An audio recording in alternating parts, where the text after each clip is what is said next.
Let me tell you about a night that changed the meaning of the word miracle for an entire town, a story that, if you'd only heard it secondhand, you'd probably say was made up.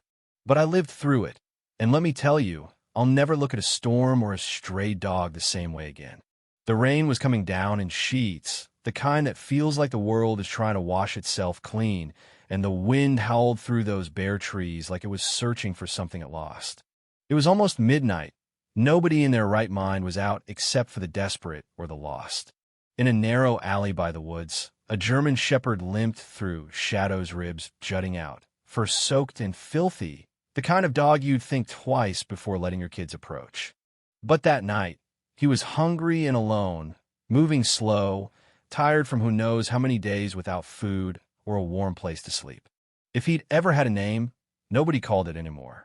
He was sniffing for scraps when he heard something that made him freezy a cry, thin and strained, and not the kind you'd expect in the middle of a storm.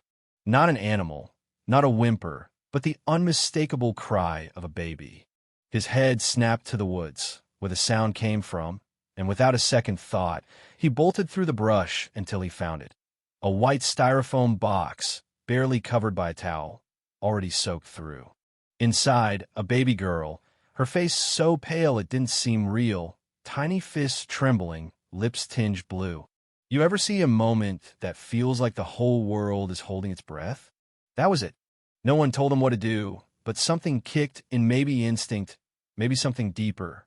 He took the box gently in his jaws and started dragging it through the mud, inch by inch, all the way out to the road, barking with every bit of strength he had left.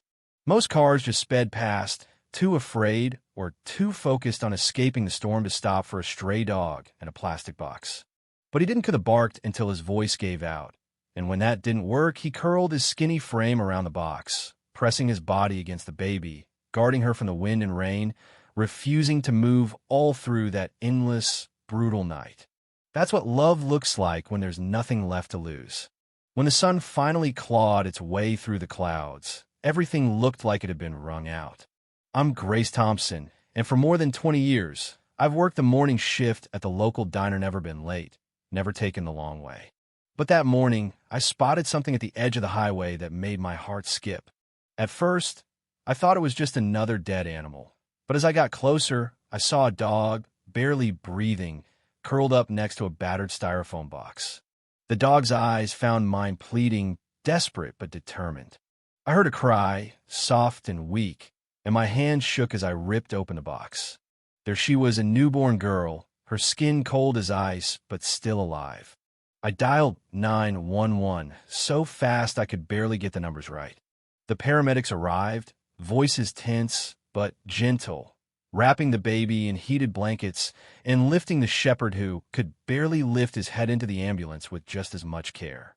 One of the EMTs turned to me, eyes wide, and asked if that dog had really kept her alive all night. I told him the truth. He didn't just keep her alive, he'd saved her. That day, the baby was named Miracle. The dog, once nameless, was called Guardian, and it was all over the news by sundown. Stray dog pulls baby from woods, saves life in storm. People who'd never cared about a stray before started talking about heroes with paws. Mira spent the next week in the NICU, nurses whispering about how tough she was. I visited every day, singing lullabies under my breath, promising her she'd never be left alone again. Meanwhile, Guardian was fighting his own battles at the vet's, malnourished, scarred, and sick from the cold, but still alert every time the door opened, like he was waiting for her. The day both were declared stable, I did something nobody expected. I signed up to foster them both. Not forever, I told myself, just until the world made sense again. The first night in my home, Mira cried in her crib until Guardian patted over and laid his head beside her. She calmed instantly. Wherever Mira went, Guardian followed. He guarded her stroller, licked her hand when she fussed, and when I sat rocking her, he'd curl up by my feet like he'd always belonged there. One morning, I heard Mira laugh for the first time, a real, bubbling laugh, because Guardian had nudged a plush ball into her crib. I felt something shift in my chest, tears stinging my eyes. "You too," I whispered. "You're already a team. But life never lets you coast for long, right?" One night, deep into that first month, Guardian shot up from a spot by Myra's crib and let out a sharp, urgent bark. Mira wasn't breathing. He dashed into my room, yanking the blanket, barking until I woke. I barely remember calling 911, my hands moving on autopilot as I did CPR while the dispatcher counted with me. The doctor said if we'd been even 5 minutes later, she wouldn't have made it. Guardian had saved her again. After that, people in town stopped seeing Guardian as just a stray. He became a symbol, a legend. At a fundraiser for orphan kids, he wore a red vest with Miracle Dog stitched across it, sitting calmly as children lined up to hug him. Mira, now toddling and laughing, sat in my lap, grinning as Guardian licked her fingers. But just when we all thought we'd seen the last twist, life threw another curveball. A man at the event, nervous, shifty-eyed, hand in his coat, slipped toward the auction tables. Guardian went rigid, then leapt the fence, barking with the kind of fury you only hear in movies. He lunged, grabbing the man's arm as he pulled out a pistol, and brought him down.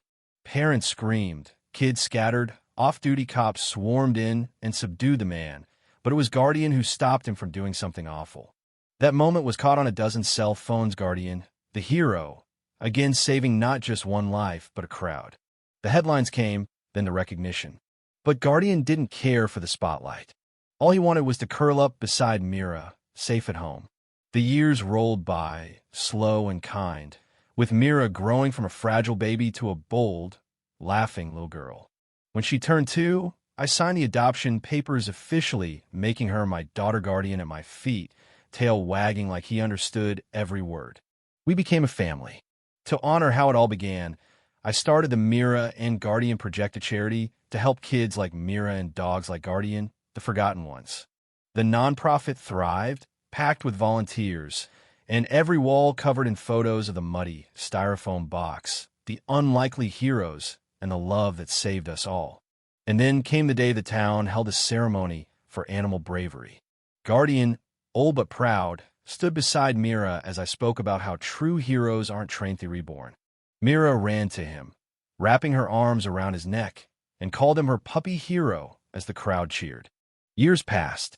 The backyard, once silent, filled with Myra's laughter and the sound of Puppy's Guardian's legacy, chasing butterflies under a wide oak tree.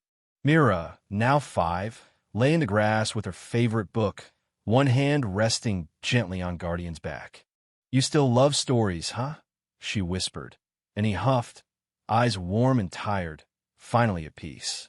So, if you're ever tempted to look past a stray or judge someone by the storms they've survived, remember Guardian, a dog with no name, no home, but a heart big enough to save a child, a family, and a whole community. Because sometimes the heroes we need aren't the ones we expect. They show up when it matters, protect the vulnerable, and never ask for thanks. What do you think, are heroes born or made? And how far would you go to protect someone you love? I'd love to hear your story. Let's talk about it below.